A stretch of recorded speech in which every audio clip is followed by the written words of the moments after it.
Next, we have Anam Raja, who will be presenting on piloting of the refined universal school-based bullying intervention to promote intervention equity. Thank you.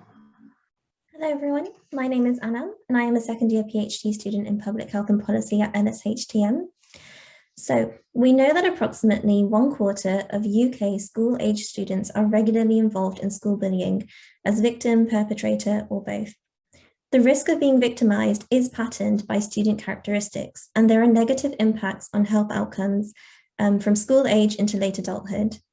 Good quality evidence, such as meta-analyses and narrative reviews, suggests that universal school-based bullying interventions are effective overall, but subgroup analyses of individual evaluations tell us that actually these effects are differentially distributed by student characteristics, in particular, gender and socioeconomic background.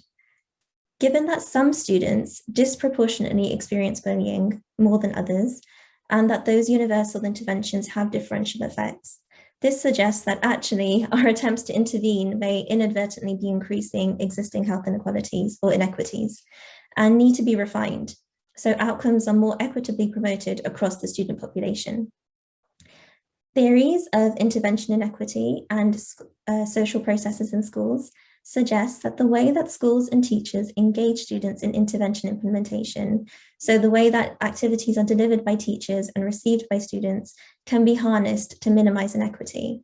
The Learning Together bullying intervention was found to have positive effects overall, but greater benefits were observed for boys than for girls. Currently, this intervention is already undergoing refinement to also promote mental health prior to testing in a feasibility study.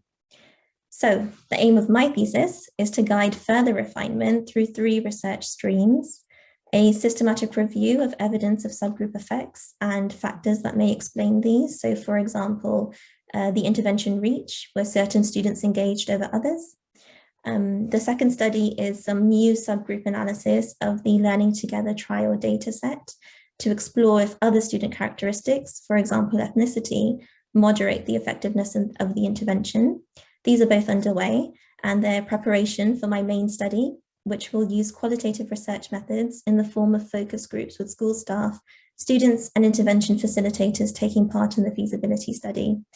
The goal is to develop theory informed by diverse stakeholder experiences on how universal interventions can be optimized for student subgroups to promote greater equity, and to apply this to guide further refinement of the adapted intervention prior to applying for further testing in a phase 3 trial. Thank you so much for listening.